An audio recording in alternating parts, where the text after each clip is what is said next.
নদী পথে সন্ত্রাসী আমার ভাই মরলো কেন? নদী পথে শ্রমিক হত্যা, নদী পথে চাঁদাবাজি, নদী পথে ডাকাতি। আমরা ধীরে ধীরে রক্ত দিচ্ছি, জীবন দিচ্ছি।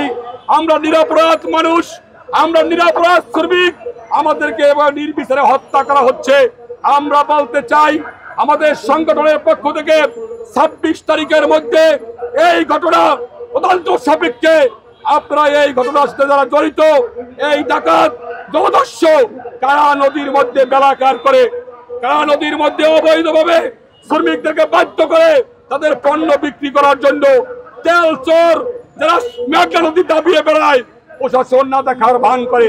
সেজন্য আমাদের সংগঠনের পক্ষ থেকে আমাদের খুলনা অঞ্চলে মংলা বন্দরে, আমাদের বাগাবাড়ি নৌবন্দরে, চট্টগ্রাম, নারায়ণগঞ্জ, ঢাকা সহ সমস্ত নৌবন্দরে আজকে একযোগে আমাদের এই প্রতিবাদ কর্মসূচি চলছে। সকাল থেকে এখানে বিভিন্ন সংগঠন তারা প্রতিবাদ করছে। আমরা বিশ্বাস করি এই সরকারের স্বরাষ্ট্র উপদেষ্টা মহোদয়, আপনি অনতিবিলম্বে আপনি এই ঘটনার তদন্ত সাপেক্ষে দোষীদের আইনের আওতায় নিয়ে আসবেন। নৌ পরিবহন মন্ত্রণালয় উপদেষ্টা মহোদয়, আপনার দৃষ্টি আমরা অনেকদিন আগে আকর্ষণ করেছিলাম, আজও পর্যন্ত এই নৌ সেক্টরের নেতা নেতৃবৃন্দের সাথে আপনি একটি সময় করে পরিচিত হওয়ার মতো সময় আপনার হয়নি। আজকে শ্রমিকরা জীবন দিচ্ছে, আজকে শ্রমিকদের পরিবারের মধ্যে আজকে কান্না রোল করে যাচ্ছে, কিন্তু আমরা ওই রকম ভাবে কোনো কার্যকর পদক্ষেপ দেখছি না। এই জাহাজের মালিকের নাম এবং এই জাহাজের কর্তৃপক্ষের নাম এখনো পর্যন্ত মিডিয়ায় প্রকাশিত হয়নি। আমরা অনতি বিলম্বে এর বিচার চাই। যদি বিচার না হয় 26 তারিখের পরে শ্রমিকরা তাদের পণ্য এবং যাত্রী পরিবহন বন্ধ করে দেবে।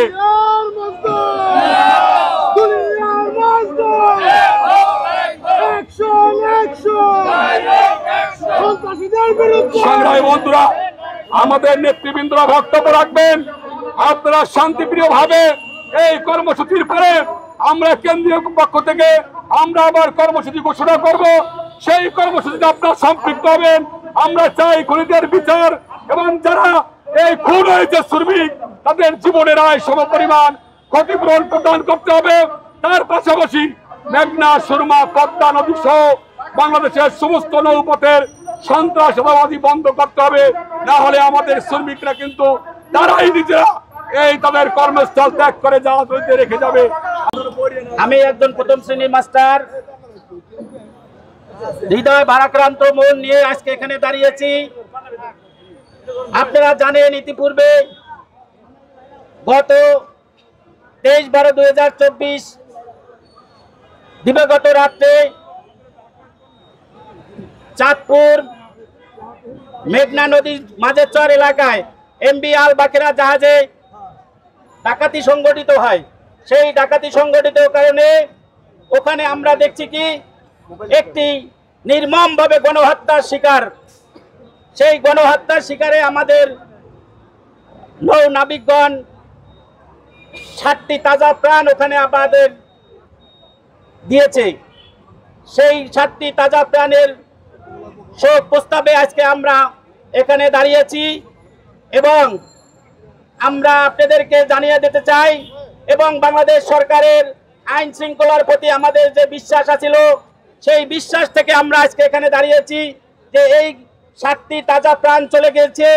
এই আইন শৃঙ্খলা রক্ষাকারী বাহিনী, কোস্টগার্ড, নৌবাহিনী, নৌ পুলিশ এবং পুলিশ বাহিনীকে আমি বিনয়ের সাথে অনুরোধ করব, আজকে এই নদী পথে আমরা ঝড় বৃষ্টি উপেক্ষা করে দিন রাত 24 ঘন্টা আমরা এই প্রান্ত থেকে আর এক প্রান্তে কোম্পানির মাল এবং সরকারি মাল পরিবহনে নিয়ে যেতে থাকি।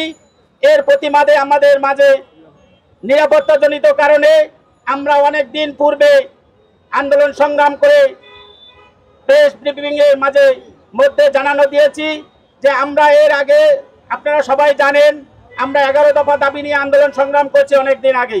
সেই 11 দফা দাবির ভিতরে আমাদের একটি দাবি ছিল, সেই দাবিটি হচ্ছে নৌপথে চাঁদাবাজি, সন্ত্রাসী, ডাকাতি, রাহাজানি বন্ধের একটা দাবি আমাদের ওখানে আছে। সেই দাবির প্রেক্ষিতে আজকে এই বাংলাদেশ স্বাধীনতা হয়েছে 1971 সনে, এর পর থেকে আজ অবধি এত বড় হৃদয় বিদারক ঘটনা আর কখনো নৌপথে ঘটেনি। আমি এই ঘটনার তীব্র নিন্দা ও প্রতিবাদ জানাই। সংগ্রামী সাথী ভাইয়েরা, আমরা আজকে কি ভাষা দিয়ে শোক প্রস্তাব করব সেই ভাষাটুকু আজকে হারিয়ে ফেলছি। কারণ আমাদের মাঝ থেকে সাধারণ নাবিক শ্রমিক আমাদের মাঝে চলে গিয়েছে। এই কারণে আমরা বলে দিতে চাই মাননীয় সরকারের প্রধান উপদেষ্টা সহ সকল উপদেষ্টার প্রতি আমি অনুরোধ করব, আমরা আলটিমেটাম সহকারে বলতে চাই, এই আমাদের আজকের মানববন্ধন কর্মসূচি থেকে যে কর্মসূচি ঘোষণা করা হবে আগামী 48 ঘন্টার মধ্যে, আমাদের মাননীয় আজকে সভাপতি বলে দিয়েছেন, সেই হিসাবে আমি বলতে চাই, আমি একজন শ্রমিক হিসাবে বলতে চাই, একজন নাবিক হিসাবে বলতে চাই, এই আমাদের 7টি তাজা প্রাণ, এই যারা লাশ হয়ে গিয়েছে, এই লাশ দাফনের আগে, আমি আবারও বলছি, এই লাশ দাফনের আগে এই গণহত্যাকারীদের আইনের আওতায় এনে দৃষ্টান্তমূলক শাস্তি নিশ্চিত যতক্ষণে না করা হবে, আমরা যার যার স্বস্থান থেকে যে শ্রমিক আছি, আমরা ইতিমধ্যে আন্দোলন সংগ্রামের ডাকের চিন্তাধারায় আছি। যদি কেন্দ্রীয় কমিটি থেকে এরকম আসে, আমরা সেই সংগঠনের দাবি অনুসারে আমরা যার যার কর্মবিরতি ঘোষণায় চলে যাব ইনশাল্লাহ। এবং আমি এটাও বলতে চাই যে এই 7 জন শ্রমিক আমরা আজকে হারিয়েছি এই 23 তারিখে, এই 23 তারিখ দিনটিতে আমরা একটা শোক প্রস্তাব করতে চাই। এবং ডাকাতি না পরিকল্পিত এই যে ঘটনাটা, এই ঘটনার সূত্র এবং সুষ্ঠু আইডেন্টিফাই করে আমাদের সম্মুখে উন্মোচন করতে হবে। জাতি এটা জানার জন্য অপেক্ষাকৃত আছে। আমরা সকল নৌ শ্রমিকরা এটা জানতে চাই।